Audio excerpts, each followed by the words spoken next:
LONGBOX CRUSADE presents Transformers Chronicles. Hello and welcome back to Transformers Chronicles. I'm Delvin, aka The Dark Web, and in case you are new to the show, welcome. And let me tell you what this thing is all about. We're going for a wild, crazy ride, chronicling the awesome, wacky, and sometimes really mopey world of Marvel Comics, the Transformers. But I won't be going at it alone. Let's meet my chronicling companions. First up, we have the founder of the LONGBOX CRUSADE, you know what, I'm changing this word right now. I'm changing it on the script pad. It's no longer novice, it's acolyte. That's what I'm changing it to. I'm an acolyte now. Okay. You're an acolyte now. You've been promoted on the spot to the Transformers world, the seeker of the matrix of knowledge. His name is Pat Sampson, aka DJ Christatos. Welcome to the show, Pat. Hey, Delvin. Great to be here. I'm so happy now that I'm an acolyte. Mm-hmm. Oh man, I like being an acolyte. That's supposed to help. You can sprinkle that in water. It helps get your immune system going. It helps gives you hydrate. What? Pat. That's electrolytes. Oh, electrolytes. Yeah. Oh yeah. Well, I like those too. You know, those are like, it's a cool, like, they move bikes. They made them a little lighter, and you can ride them without. You don't have to pedal them anymore. I like that. That's an e-bike. Oh, e-bike. You know, I'm going to stop this bit unless you have something Transformers related to say. Well, I'm glad you called me acolyte. And I'm so happy because it brought up I was feeling really sad, and I was feeling mopey, you know, because I didn't like what they had done. Is I just like, I really miss, you know, Cray Grimlock. But they put him in a shell, and now he's something different. He's half a man that he used to be. And he's not so cray anymore. He's just cray.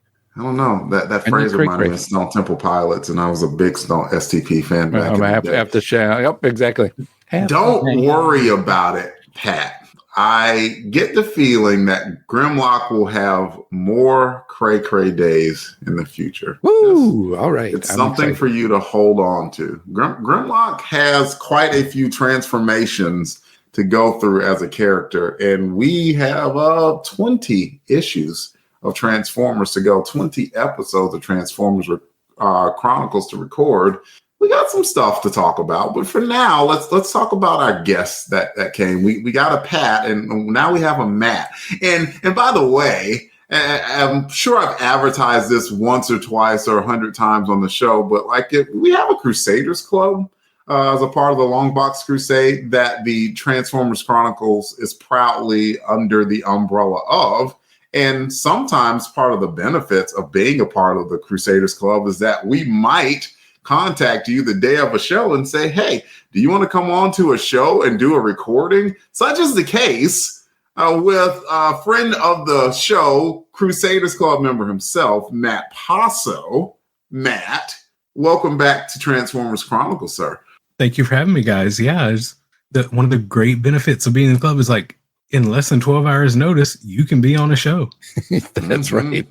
Yeah, somebody can reach out and say, hey, you want to be on the show? And you're like, I'm not doing anything. And it's like, you know what? Matter of fact, I've told this story once or twice. Heck, that's how I wound up being on LONGBOX CRUSADE in the first place. It's like, hey, you want to be on the show? And we're going to talk about Amazing Spider-Man. And I'm like, sure. 8 years later. Yeah. I just want to say, I think it is so cool that Pat has been promoted to acolyte. Oh, well, thank you. Yeah. It's really cool. So, is he going to have his own protection agency now? See, Pat wouldn't get that. I wouldn't, but I know you would. While you're on mute, Pat, Google Acolyte Protection Agency and we can get him a door. And see what you come up with. We can get him a door. He can have his own little door. With no wall. No wall, just a door.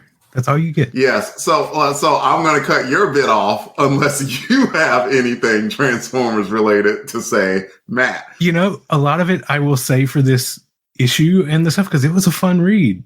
But what about you? Yes. Do you have anything new going on, sir? Nah, not really. I'm in the middle of battling a cold, so if my voice sounds a little bit different and my head sounds a little bit stopped up, charge it to the cold and not to my cold heart. But don't worry, we're going to get through Transformers Chronicles 60. Don't you worry, ladies and gents. Delvin, you should take some Acolyte and mix that in your water. Oh.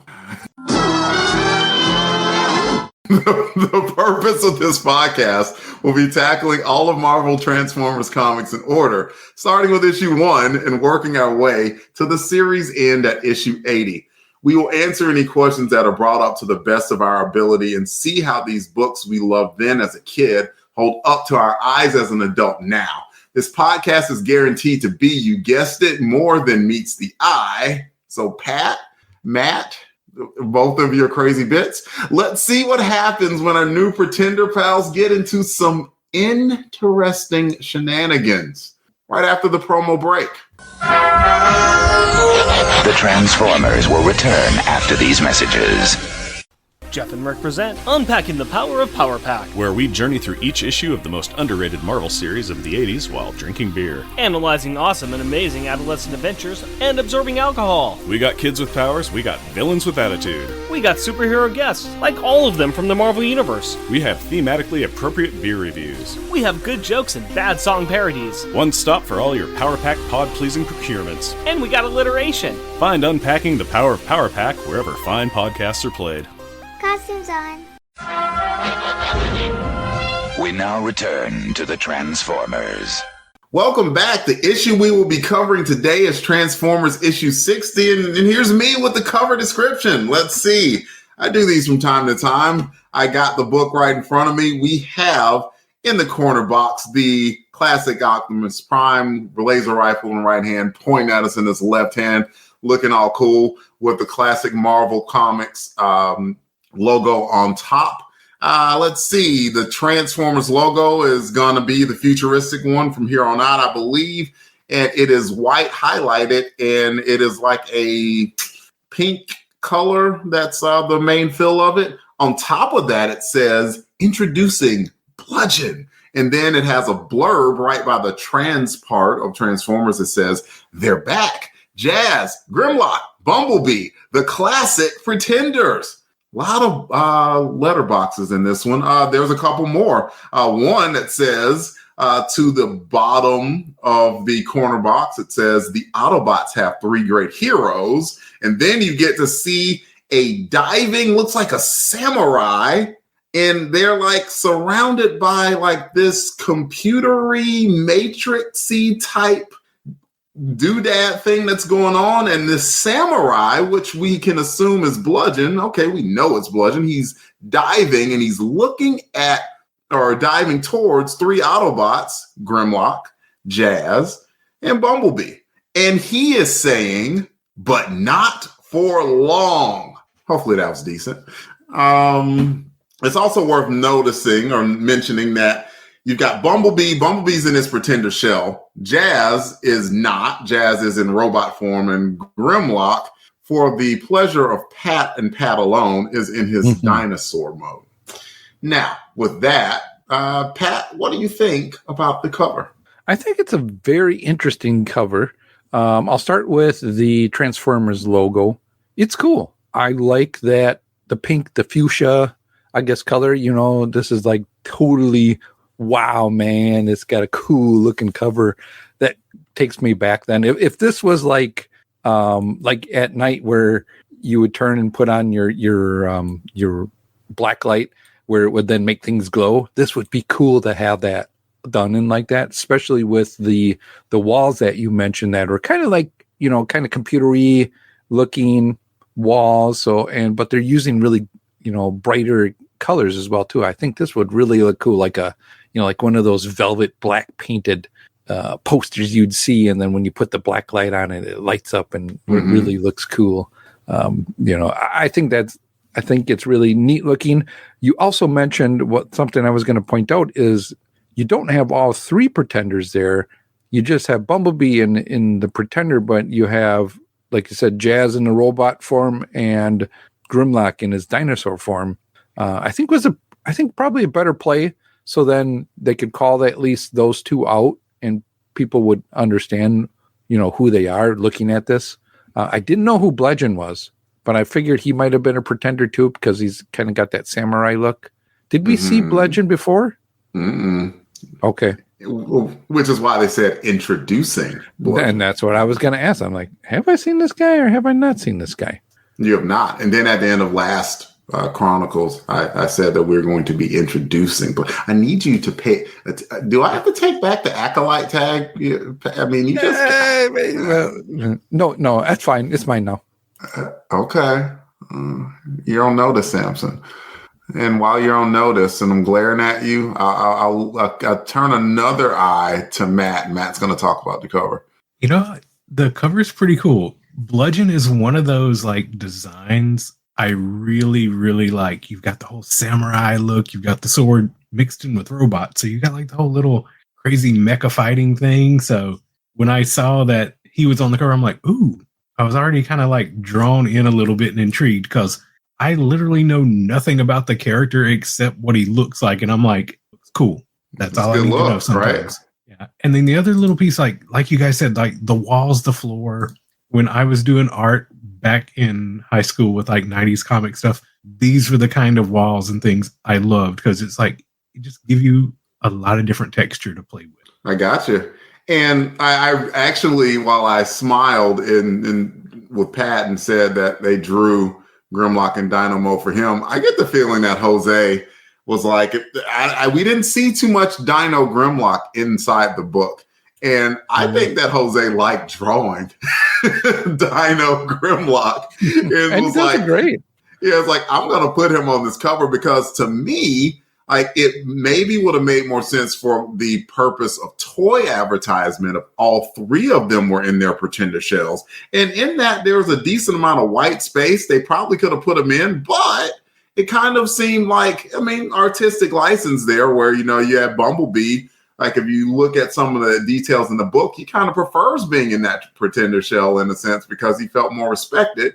And Jazz was kind of in and out. And I was actually surprised because it seemed like based off of last issue's events, Grimlock still prefers being Grimlock and being big old Dino and not necessarily inside the Pretender shell, but maybe for the purposes of promoting the Pretender shell toys, that they kept them in the book, but we're not there yet. Even though I don't think that's like really important to the point of the book per se, just from the selling the toys point of it. So overall, though, I do think it's a good cover, and it absolutely like the main feature of Bludgeon just diving in like in Samurai, and he's like decked out in this sort of bronze and brown, and it just really works. Now, the only thing that I now have an issue with is if you bludgeon something, it's like you beat it to death.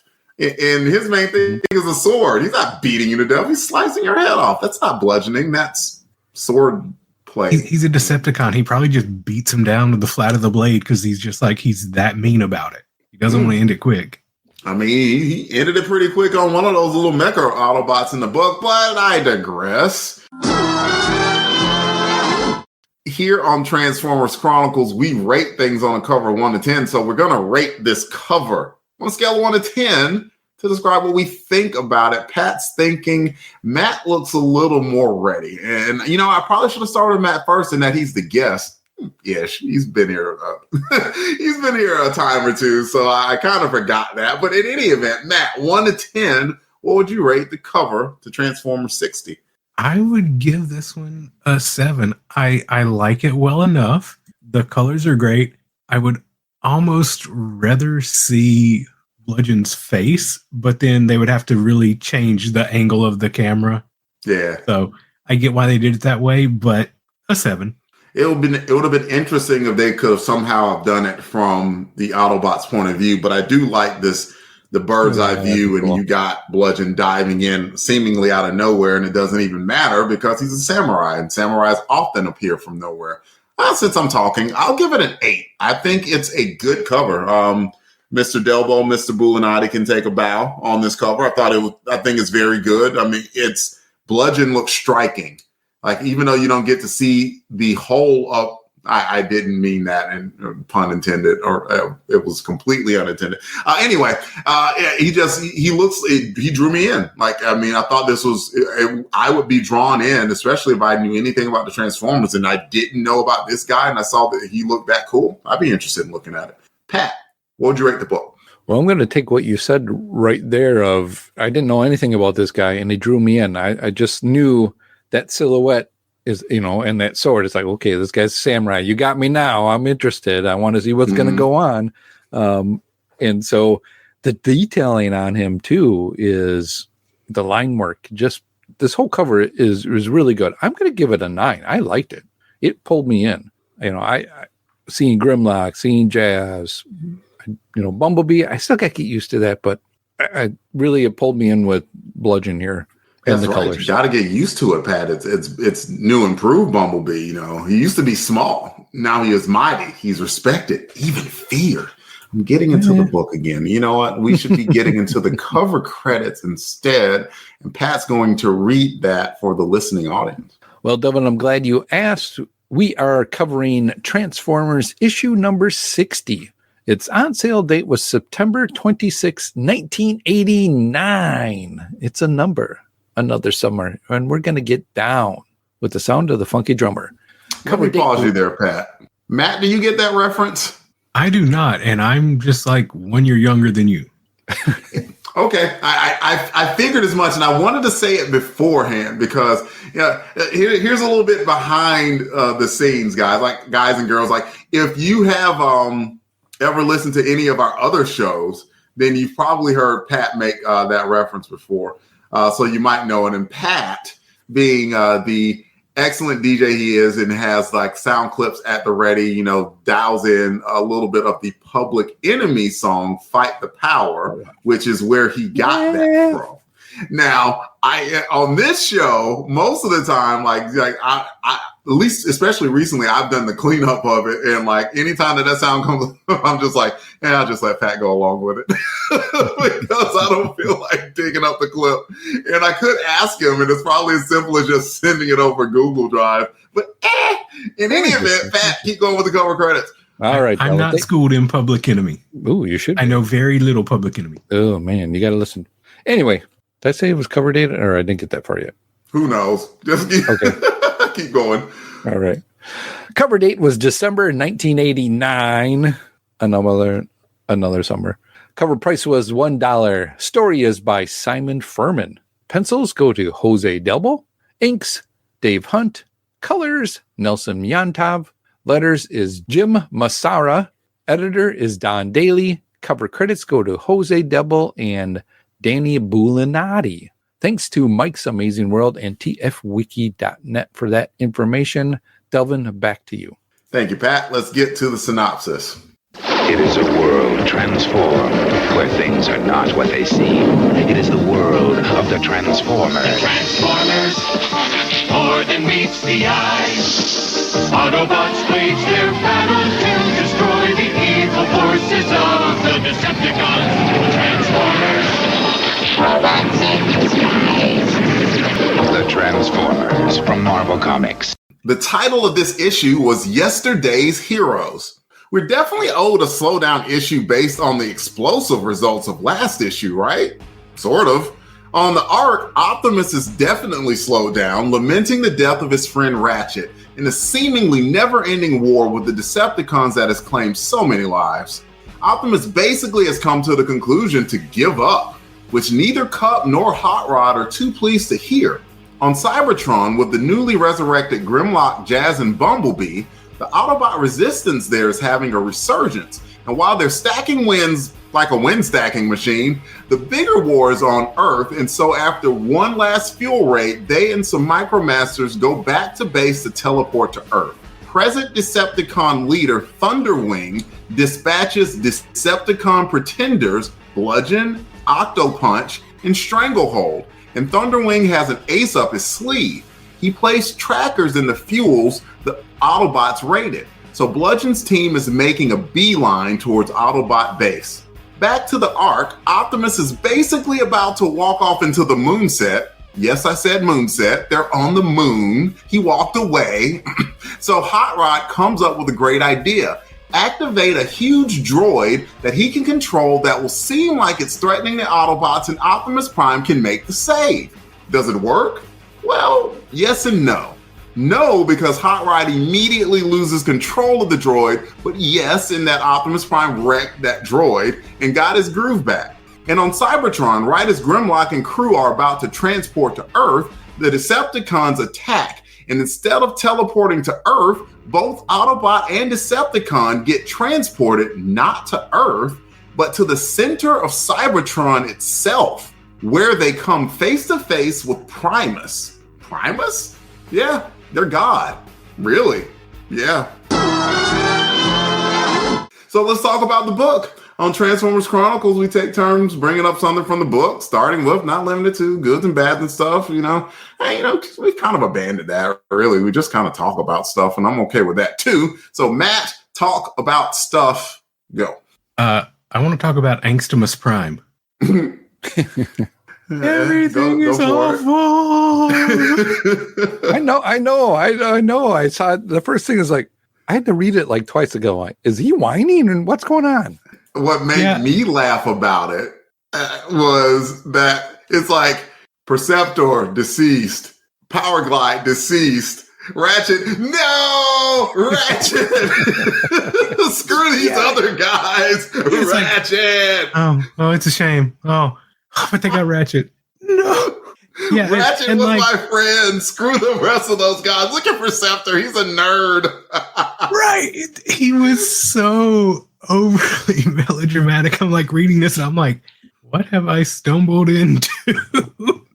And it's like, it made me wonder, like, did becoming like Power Master Optimus Prime like throw his emotional circuits into a blender and just like completely just wreck him?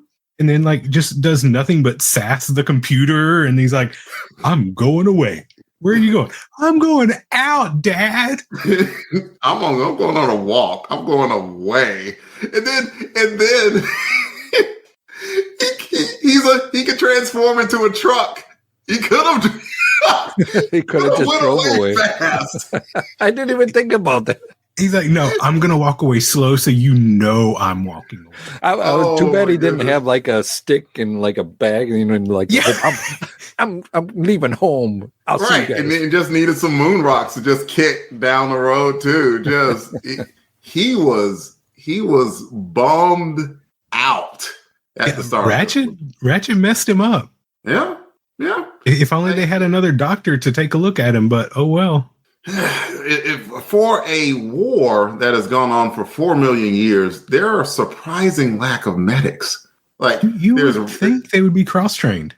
You think? Like, you know, like I guess they just go along as they get along and do some, you know, very light repairs and just keep the war going. Who knows? So besides Optimus being mopey, I'll give you a second term since we kind of interrupted you with our own comments there. I figured that would be everybody's first one anyway, because like you step into it once you turn that first page. Mm-hmm. So if I was going to pick another one, then I don't want to pick the Grimlock because I'm going to leave Grimlock for Pat because there were some good Grimlock moments. But on the flip side of Optimus, you really had Hot Rod doing his best to get Optimus Prime killed. So classic Hot Rod. I joke sometimes. Like if something comes up about Optimus Prime dying in the movie, I'm like, too soon. It's still too soon. And then I see, like, as a plot device, Hot Rod pulling off this harebrained scheme that was going to get all of them killed. And I'm like, me as a 48-year-old man, I'm still like, you mother. Every time I flipped the page, I was like, do they kill Optimus Prime again in this issue? What is it coming? Is it coming? So yeah, Hot Rod being Hot Rod. Teased that. Simon's teased that a couple of times. It's almost like he just kind of winked at the because like last couple of issues, like Optimus Prime gave Hot Rod orders, and Hot Rod said no, and disobeyed the orders. And it's like. Hot Rod, I need you to not. Pat, what do you have to add to this discussion besides my rising anger? This, you mentioned it as well in this one. We've been on such a good ride over the last few issues. of the story that's been going on. Now this one seems a little more mellow, right? Obviously, we got, sad, mopey Optimus Prime, and then you have the high thinking of the three classic pretenders. Like, how classic are these guys? We just met them like a couple issues ago, didn't we? We didn't just meet Jazz, Grimlock, and Bumblebee. Those are OGs. They've been there for a while. But they just have new candy-coated shells, Pat. Well, but I'm with Pat, because that was one of my little qualms, like the classic pretenders. Yeah. What other classic Transformers? The pretenders are new. Yeah, they're in the new shell, Think of it like Coke Classic. How about that? Like, I mean, it classic was flavor, but in a new... Right.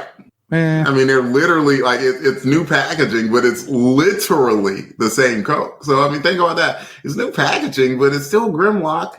He's still cray cray. He still doesn't use verbs all the time that match. Yeah. It's still him. Jazz still does the bebopping, and Bumblebee still has some insecurities. But they also just have these cool shells to put them with.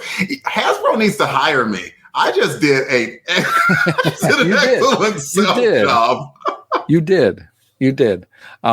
But and this, they go on their little adventures here and of what they're doing, and I kind of like that. It shows you what they're doing, how they're working as a team together, which is kind of cool to see. Definitely them working together all in. But then you also mentioned it too, is the characteristics of them all. Like I said, Jazz doesn't really like to be in a shell. Bumblebee likes it. In fact, it makes him, like you said, more secure about himself on it. He's got more power. He's got more people listen to him, as we go through this one. And then you got Grimlock, who's, I think he's okay either way, but, he's Grimlock. He's going to be the warrior kind of guy that he wants to be. Yeah. And so that's interesting, right? Like sometimes where equated to like the new kid in school, right? Like no one was more popular than the new kid in school.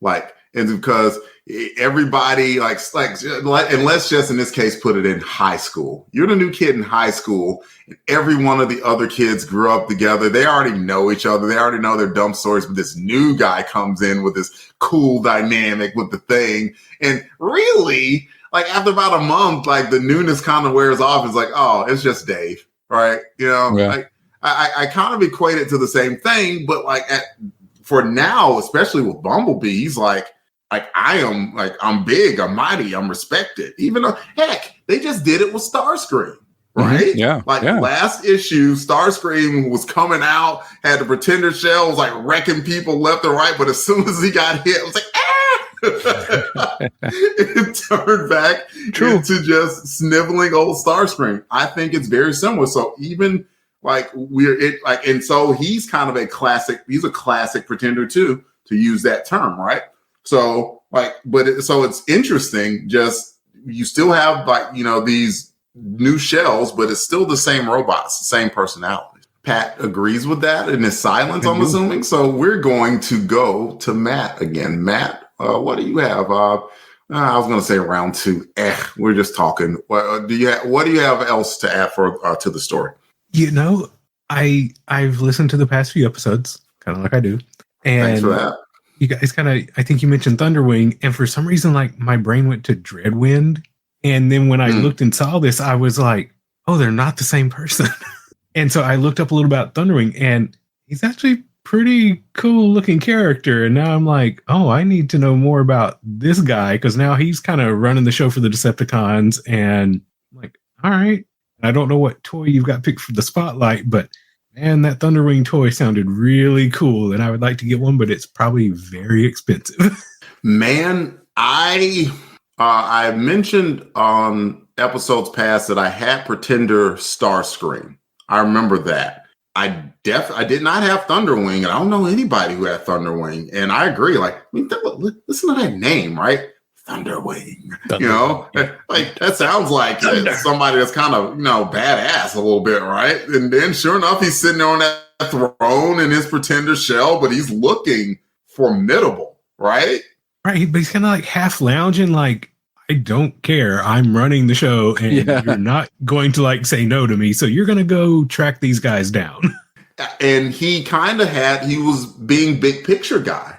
And Simon Furman did a very good bit of storytelling where like you had on one side the Autobots are like, and we finally have hope, and then it flips the page and then he's like, man. Yeah, I love that. It's like, we're heroes, and it's like, we don't need heroes. And I'm like, exactly. Ooh. Yeah, like we need to keep them crushed and defeated. And that sounds very much like a Decepticon leader. And so it's just worth noting, and because I could have done a little bit of better job in my synopsis in saying that Thunderwing is the current leader on Cybertron. Scorponok is still the leader of the Decepticon contingency on Earth, which we didn't see, by the way. We saw no Earth. True. In this book. And that is, and Simon did it so subtly that you would have missed it. Like, did you even realize that, like, throughout the book, that there were no Earthbound anything, not a single panel was on planet Earth for this issue or this episode? I did not. Mm-hmm.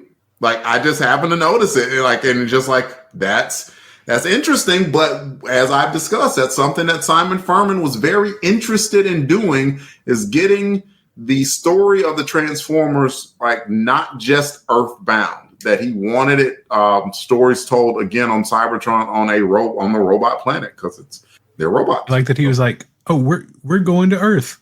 Ooh, nope, hold on, we're not going to Earth.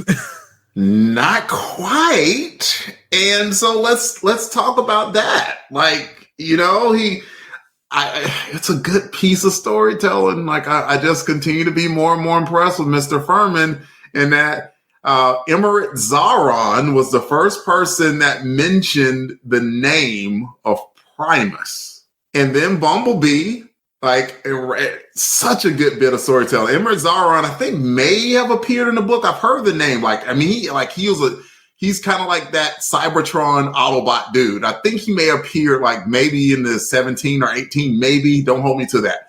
And then he's like, yeah, blah, blah, blah, Primus. And then they codified it, you know, using the big word there with Bumblebee, one of the OGs. He's like, oh, yeah, I forgot about our Transformers. They use the word progenitor, but he's basically like, yeah, this is our god. I forgot about that guy.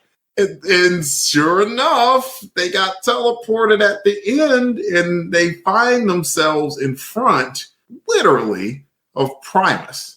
What'd you think about that, Matt? Has Primus ever shown up before? Or was this the first time they brought that in? Affirmative. Okay, cool. Yeah, because like I for some reason in my head, I pictured like Vector Sigma, because like I said before, I'm more the cartoon guy. Mm-hmm.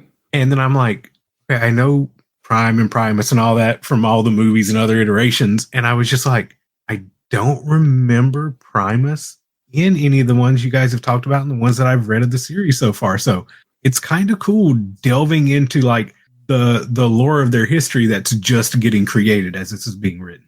Yeah. If Transformers were a book that had the popularity of The Amazing Spider-Man, this would be a pivotal issue that would be worth a lot of money, because it would be the first appearance of the Transformers god, Primus. But Pat, I would be remiss, I did not forget to ask you, what did you think about the first appearance of what essentially is the god of the Transformers? I've heard the name before, through Transformers knowledge and just lore. But didn't know he was like the god. So that's interesting to me to hear. And that once they figured out where they went, it's like, oh, they're, this is like the all, being of, they got zapped to the Wizard of Oz, they meet in Oz right now. In a way, I'm like, oh, okay, this is interesting. And how they're meeting him is like they're inside him, maybe, or, because at the last page, it's a big splash page and his face is kind of there, but I don't know if it's like the inside looking out kind of view. He looked asleep to me, Pat. Well, yeah, but you know what I mean? I don't know if that's like an outside view and they're inside his brain, or are they actually seeing him and they're like in the building or a chamber around him. I don't know. Yeah. I really don't know. I immediately have so many questions, and I'm so worried about asking any of them because I don't know what comes up in this series, and I don't want to spoil things for Pat if it goes that way. Let's just say, I mean, if you're asking questions, that means that you don't know the answers. So if you don't know the answers, how could you possibly be spoiling it? Ask the question. So they're saying center of Cybertron. Mm-hmm. So in this iteration, does Cybertron transform into Primus? Because I swear that happened in some iteration somewhere. And there was like Unicron fighting Primus. Unicron hasn't been introduced at all in this. No, I'm saying like, oh, really? He hasn't been in the comic? Not in the comic book. Oh, okay. Like in the movie, Unicron exists. Unicron was just this big bad guy that kind of appeared out of nowhere, you know, and turned Megatron into Galvatron, and you know, depending on like one of the others into Cyclonus and Scourge and all that stuff, right? Like, but that's the movie. The movie but he's popped up in some of the other comics too along the way. He hasn't been in any of the comic books that we've discussed so far. Okay, cool. So I will take that comment and sort of direct it back to Pat to say, what are we looking at? Like looking at the last page of the book, right? Like I haven't, you know, like I'm sure you guys have read it, and I got it here. Like, I mean, this looks like a face to me, right? That there's a face, and there's like wiring and stuff, and like, so I don't know, like, what is that? Like, it seems like Bumblebee looked at it. All of them felt like this was familiar, and Bumblebee just flat out said, "I think this is we're looking at Primus." But you asked a very, very good question that I won't answer, but what are we looking at right now? Like, is that face just Primus? Like, I don't know. I guess I don't know.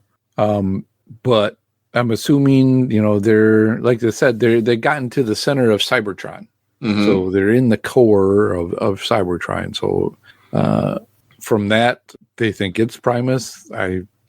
And then all I know is from what I can tell by the next issue, it says the honest to gosh origin of the Transformers. So this guy has something to do with the origin of Cybertron, of the Transformers, all things like that. We're going to get hopefully we're going to get a little more background on this from what they're promising in the next issue. Yeah. I said, I feel like it's kind of like the Wizard of Oz kind of guy. Like, hey, this guy's the all-powerful, all-knowing here, and he's been in the core. Yeah. Is he sleeping? Maybe. Pat, you're making me smile in a lot of ways. I mean, like it's so interesting for me to be on this side of it. Like, I've read these books before, even though, like, I can't exactly tell you what happens in 61, like, and I wouldn't, even if I remember literally everything. But in November, I just watched it, and I just watched it this past weekend or weekend before with one of my best friends. Watched Wicked, and Wicked is obviously, you know, the prequel to The Wizard of Oz. And one of the big things that came out of the first half of Wicked, because Wicked is going to be a 2-part thing, is that it appears that the Wizard of Oz really didn't have any powers at all, that he was a fraud. He was a phony. Like, so it's just interesting that you used the analogy or the term Wizard of Oz. And I wonder if that matters here. Like, does Primus have any power? Yeah. Like, or is he just, okay, now you got me asking. Okay, is he just a big robot, and he's like a big robot, and he's the planet, and there's somebody else that maybe that's bigger than him. Huh. You're going to have like Gears walk out from behind it and be like, I'm the great Primus. Yeah. I don't know.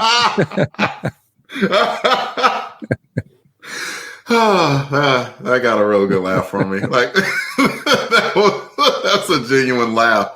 Oh man, I just this whole line of conversation pleases me. It really does. Like, and all I can say, Pat, is you're asking very good questions. I guess we're going to keep that promotion to Acolyte primarily because of the questions that you're asking right now. These are great questions. And what I will say is you're going to get your questions answered. Good. Maybe as soon as next issue. So like this is the start of something good. No, it's the start of something great. It truly is. And so we're going to find out all about what Primus is. It like what the heck did we just look at? It looked like just a big old face and some wiring and stuff. That that could mean anything at this point.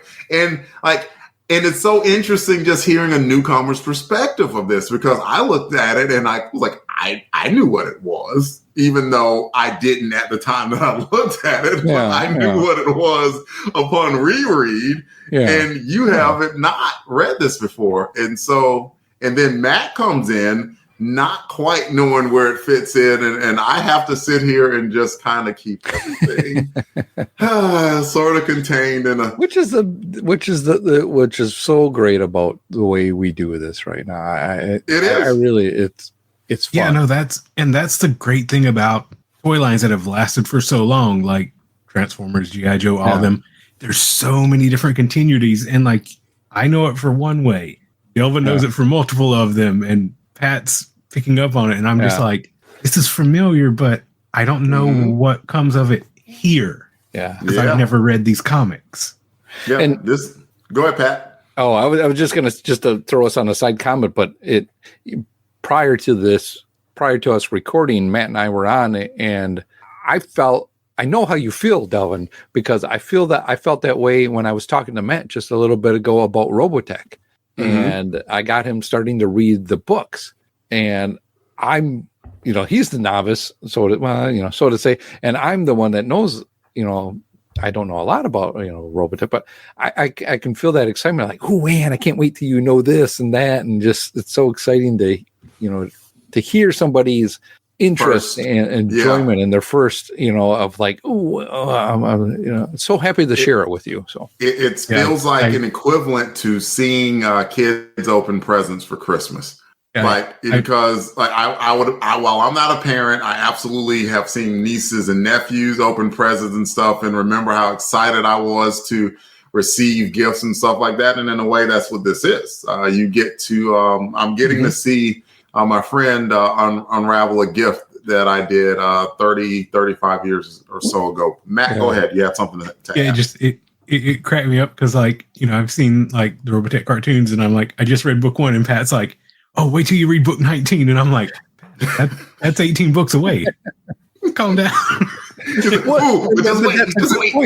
But that's a good point. But what I wanted to make is that here we are in issue 60. Man, what a buildup from issue 1 to issue 60.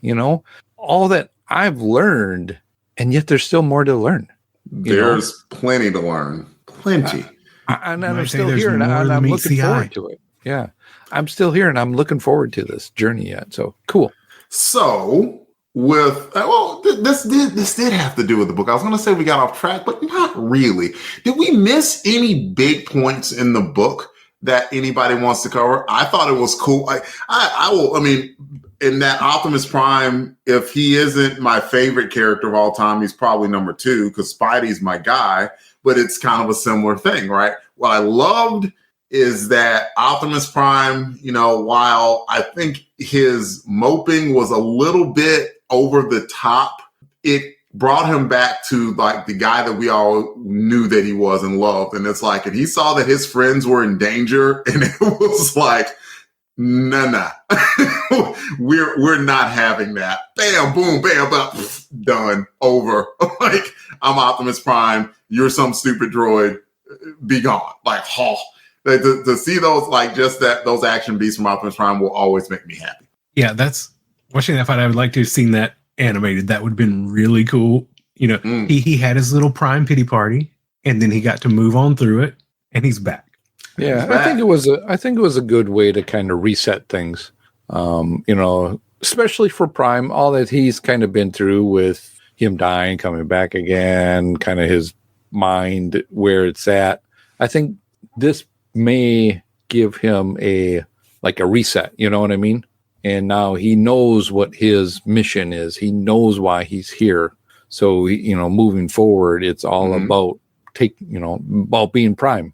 He's all about the fight for the little guys, the fight for everybody. And, he doesn't want anybody to get hurt. He doesn't want to hurt anybody, but he's doing what he needs to do to, get peace back. And yeah, just a good reset for Prime. It's going to be like when he finds out they found Primus. What's Prime going to have to say about that? Well, that's true too. Yeah. Interesting. Yeah. I mean, to me, he has plenty to discuss with his newly resurrected comrades, and looks like he might have a little bit more because we don't know what's going to happen at the end of this story. Because right now, in the center of Cybertron, you've got the Autobot Pretenders, as well as a few Micromasters going on there. And then you got 3 very bloodthirsty Decepticons led by Bludgeon coming after them. And right now, the Autobots don't know that those Decepticons are there, but the Decepticons pretty sure they know where the Autobots are still. So, and those 3 new Pretender Decepticons, yes, 2 are cool. I don't know what the other guy does, but you got Bludgeon. He looks cool. And then the Octopussy kind of guy kind of looks cool. Then he's got that scuba gear, that old scuba gear. I don't know what that other guy is, but I like the 2. Stranglehold. If there's somebody you got to watch out for, I'd say it's Bludgeon. Yeah, he looks. Keep an eye out on him. He's a character. I don't think that hurts any. And since I'm giving you people to look out for Thunderwing too. You might want to look out for Thunderwing as well. Interesting. Thunderwing and Bludgeon. Those are 2 names that you might want to be remembering for the not so distant future. Okay. I mean, considering they're still making Bludgeon figures to this day, he has to do something right or something really wrong. That's true. That's true. And I didn't even know that they were still making Bludgeon figures. I only was reminded today about the Transformers Compendium that's coming out and has now grossed over $3.8 million on the Kickstarter. So it has just done phenomenally well. The G.I. Joe Compendium did fantastically. And now the Transformers one has just one up that just by a little bit. It's a crazy time for nostalgia. But yeah, I mean, I got the this G.I. Joe would one. Be the ground floor of any popularity with Bludgeon for sure. I didn't even know they were still making the toys, Matt. Yeah, they've released a few new ones along the years. He is like the design of him alone, though. Just look at it. I mean, he's a samurai. Like it's so cool. Yeah, samurai's skull face. Yeah, he's got a skull face samurai. Come on, what? And he's a robot. What more? And he's a robot. Plenty of cool stacked on top of cool, stacked on top of cool. Speaking of cool, we've talked about this book. I think we've covered all the beats, but if we haven't, I see Pat nodding. Matt, did you have anything else to add before I move us on? We can move on.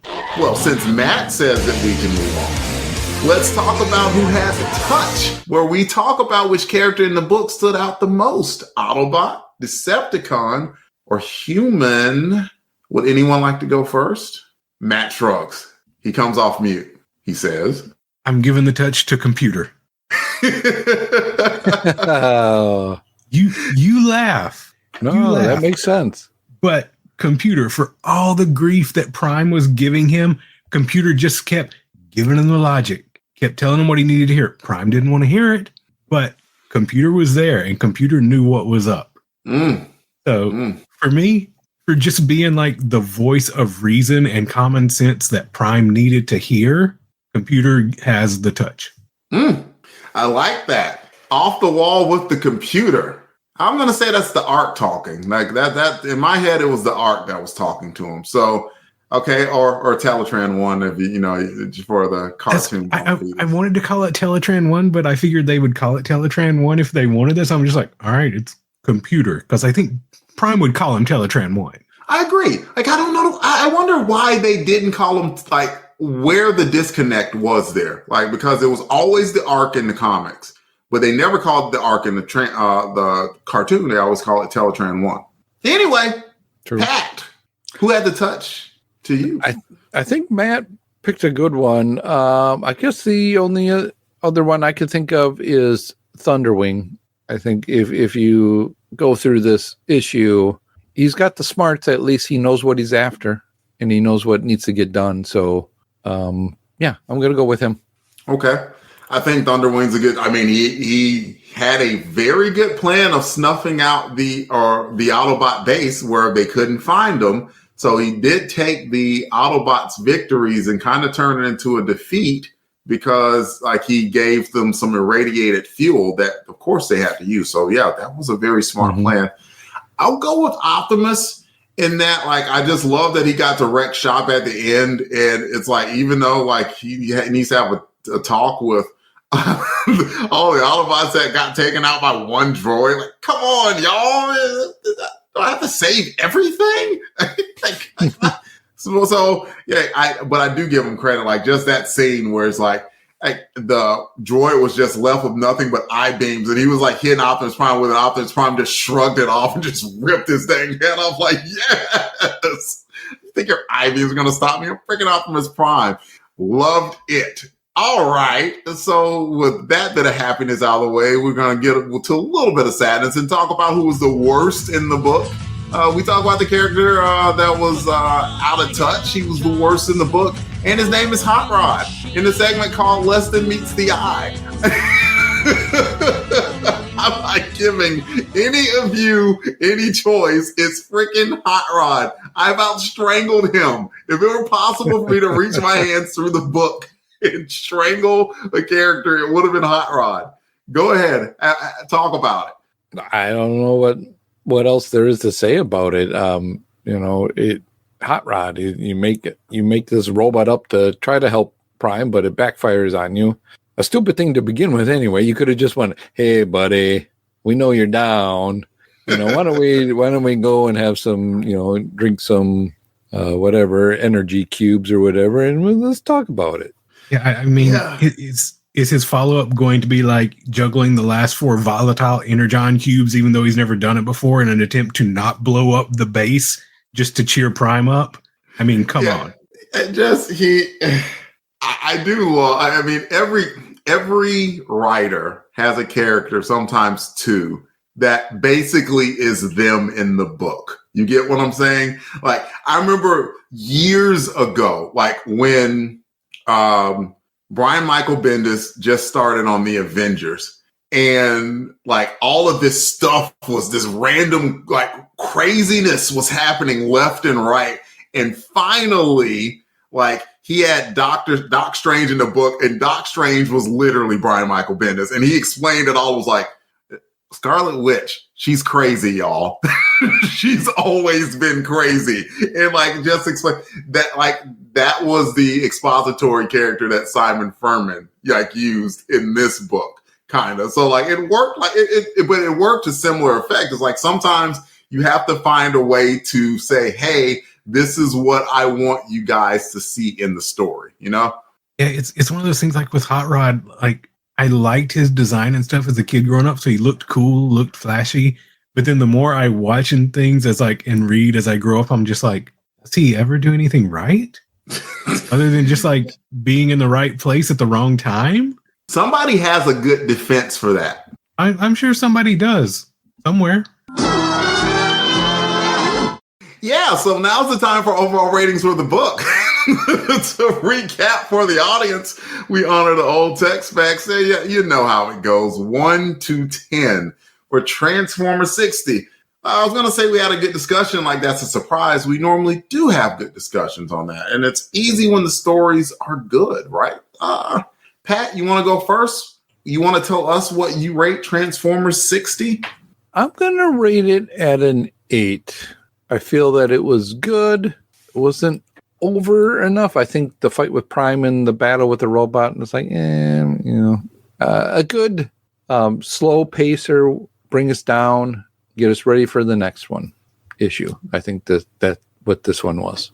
We're going to learn some things next issue. Yeah, there's some stuff I'm assuming that they seeded, and we're going to see stuff later on. Matt, what would you rate Transformers 60? I wasn't too sure how this one would be coming into it because I've never read this far. So this is all new for me. I would give this one an 8 as well. It was a really good read. I enjoyed like the variety of characters that they had in there. And there was like enough familiarity with the ones I knew. And the new ones were intriguing. And the way it's setting up what's coming. When I finished that, I'm like, oh, what are their comic book origins? Okay, I want to know what's next. So I give it an 8 because it definitely makes me want to read the next issue now. Yeah, I am. This gives me something to look forward to next month for sure. Like, it's not like there's never been a month where I'm like, oh, I feel like doing Transformers Chronicles. But like lately, because of Simon Furman and just getting to reread his stuff again, I've just been reinvigorated with learning and seeing how he came onto the book and how he made his impact onto the US version of the book. I'm at an 8 as well for this story, but I cannot wait until next month already to read 61 and to see where he's going with this. I remember vaguely where he's going. I know how this adventure ends, but I'm interested to see not only how it gets there, but what happens afterwards. So please, Mr. Furman, take a bow and continue to take a bow because you're putting on some great stuff. We're going to do Transformers Spotlight this month, and it's going to be slightly different in that we received a comment from Into the Hasbro Omniverse on Twitter, and the hashtag for them, or the @ for them, is Hasbro, spelled HASBR 0 MNIVERS. They wrote in and they had some interesting stuff to talk about with the Pretenders, where, I've tried to keep the Pretenders kind of like in a box of sorts because Pat, Maggie sometimes had questions about things. So like, I don't know if this is going to help you or hurt you on it, but I'm going to read this perspective that came from, I believe the page looks like it came from Hasbro directly itself. And so I'll start the reading. It's talking about the Pretenders, and specifically the Pretender shells. It says, in the quest for the upper hand on the field of battle, new technologies to increase combat efficiency are always developing. The so-called Pretender shells are no exception. They originally came about as a simple form of body armor designed to enhance physical resistance to weapons fire. Soon their use was expanded to hazardous waste-resistant armored suits, and then the most sophisticated advancement, biological disguise. And if I am not mistaken, I believe John mentioned this before, but this kind of goes along with that. Shell abilities. In general, Pretender shells enhance their wearer strength as well as their regenerative capabilities. Each shell is unique and can have its own special abilities, including a radio control link that allows its user to control the shell from a distance, the ability to convert into a vehicle mode of its own, etc. Perhaps the most interesting development in Pretender technology concerns shells that mimic the humanoid biology of Earthlings. These shells are incredibly versatile. In addition to their standard power-enhancing abilities, they can also shrink down to standard human size. Once the outer layer of armor is removed, these Pretender shells are virtually identical in appearance to a human being, allowing perfect infiltration into Earth's society. Under future applications, it says, the success of the Pretender process and the innovators developed during its refinement lend themselves to several potential future uses. The ability to wholly mimic a biological life form presents a wide range of possibilities for covert and non-disruptive exploration of various worlds. The abilities of some Pretenders to combine and transform along with their shells indicates that it is possible to develop a Cybertronian who is able to transform from robot mode directly into a biological mode that is externally indistinguishable from existing indigenous life forms. Additionally, the regenerative capabilities of the nanotech within some of the shells could lead to more energy-efficient, resilient Cybertronians. Scientists expect that we could see the further development of such technology within several forms. So it's just kind of a consideration that like we're seeing like the very beginning of what the Pretender technology was meant to be. Like, obviously, yes, it was meant to sell toys, but like what happened was, of course, the more that they are talked about in stories, the more that these characters came about, then people started putting some actual thought and, into how like these Pretender shells like actually could have an application if they were to be used on planet Earth and if they were to be used by these robots. So I don't know if that helped or hurt any, Pat. I actually think it helped because I was kind of wondering too. I'm like, well, how does Cybertron have Pretender technology? I thought that was done, off world or in a different. It was done. Was it on the? It was done. It was done in planet Earth, and like, but they kind of did it like. Ethan Zachary had a hand in it. I don't know if you remember, and it had something to do with like some technology that was brought from somewhere else. I'm blanking on how it came. Was it from the? Was it from the? I'm gonna have from to the look. other planet. The other planet with the headmasters. Nebulos. Yeah. Nebulos had the target masters and the headmasters. I am blanking because I remember like this was because they had Optimus Prime in the video game simulation, and that was way back in Transformers 40. Yeah. So like, and what happened as it all normally does, I think Scorpion. Yeah, I think you're right. I think it has something to do with Zarak had something to do with it and like basically wanted to come up with forms or something like that, like these monstrous forms or that could possibly be blend in. Yeah. And then like Optimus Prime infiltrated, took a little bit of that technology, like video game Optimus Prime infiltrated. And then Ethan Zachary used that and then converted them into like the humanoid form. Yeah. So like the whole start of the tech in the comic books started out a little bit like off planet from Nebulos and sort of Earth. That's sort my of acolyte cyber brain talking there. That's my acolyte brain right there. That's right. Novice brain couldn't have talked this way. No, acolyte brain could. Exactly. So I think I was going to say I think it was very helpful to understand even in this issue of how they made those other three and where they're getting. Does everybody have this technology now? And it seems like there's some sharing going on between Earth Decepticons and Autobots and Cybertron Decepticons and Autobots to make this happen. And I like the idea that they can shrink down, and it makes more sense that now with that technology, these Pretenders can shrink down and, mingle in more human-like. And that was, the purpose, right? To pretend as if you were, because there's even a storyline about that. You remember like Cloudburst went to the planet and he's kind of stripped down, but like the getaway with it was like these were Amazonian women, so they were all big. And so like he stripped down and he was still like the size of, he was like a big human or humanoid. Yeah. But was not organic. He was just a robot, and then he revealed, or it was a shell. He opened and reveals a robot, and then got his head lopped off. So it looks like Hasbro or someone decided to just continue to further the lore when it came to that, and I thought that was super interesting. Matt, did you want to add anything before we ended the segment?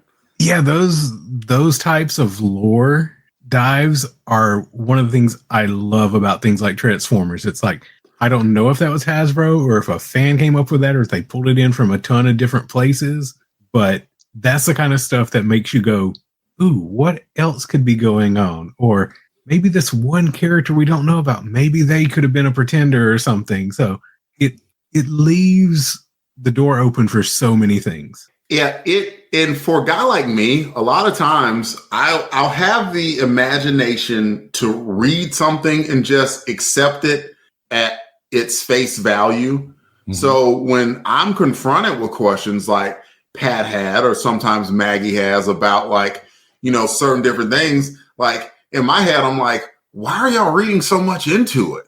But the answer is because everybody doesn't think like Delvin. And some people actually bring it on Delvin. I can't have that. But in this case, look at the brain on Pat. Look at the brain on Maggie. Like to think about well, how would this apply in real world? I'm like, I don't know how it would apply in real world. But guess what?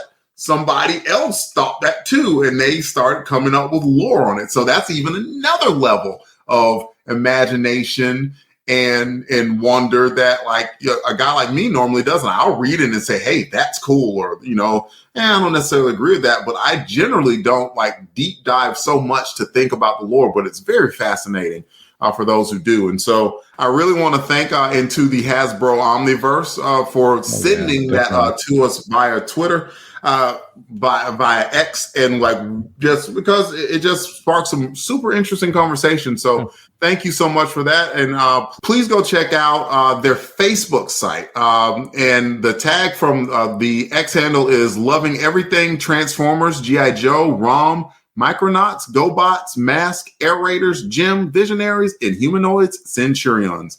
Also, Hasbro Pulse licenses. And they're based out of Brooklyn, New York. So cool. I just wanted to say thank you to him or her, because I don't know who the person is behind the account. But thank you to them. And Pat, sounds like stuff right up our alley here for G.I. Joe and all that stuff. Mask, all that kind of stuff that is there. Yeah, definitely thank you. And I think that's one of the another great things about doing this show is that just getting the audience involved. And thank you for listening. Thank you for contributing and helping to, give me some knowledge or spread the knowledge of Transformers around too. Yep. Thank you very much. And with that, we will go to a promo break. The Transformers will return after these messages.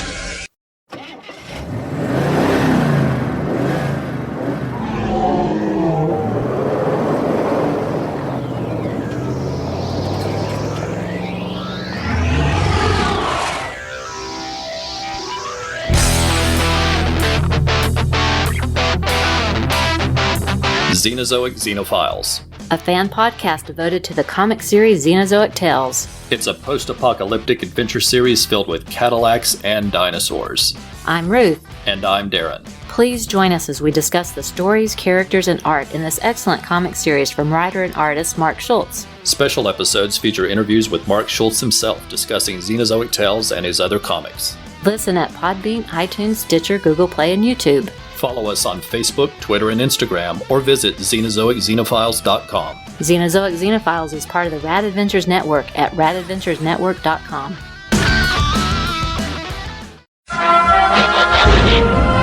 We now return to the Transformers.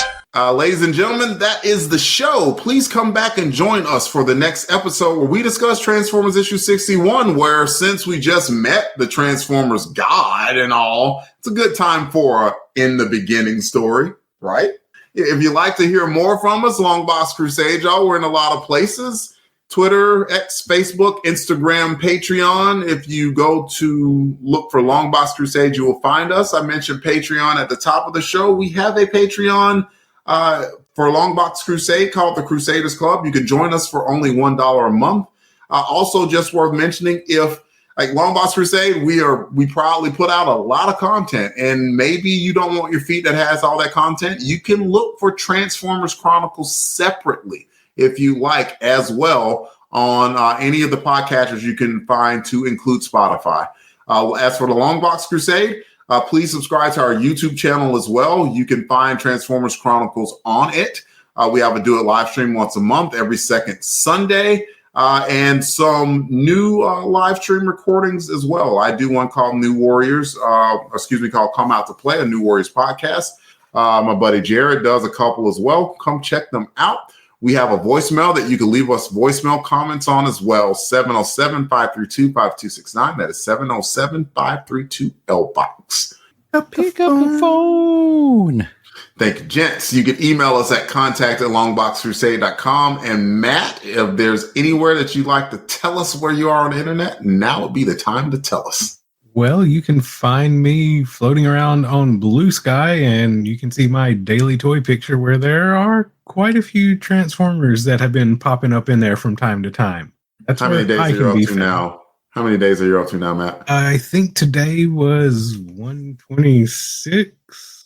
Oof. Whatever day of the year it is. It's good for you. Tell you, today was day 125. 125 as of this recording. That is super impressive. Like that number will be vastly increased by the time this comes out. And Pat, where can you be found? Well, Delvin, I'm glad you asked. You can find me on the X at Christatos01. Delvin, where can you be found? Blue Sky, DEERAY 1977, Instagram and Threads, Delvin Ray. See y'all next time. And remember, freedom is the right of all sentient beings. Till all are one. Till all are one. Do you need me to? Till all are one. Do I need you to do? Of course I need you to do it. Why they don't? You got the touch. Till all are one. You got the power.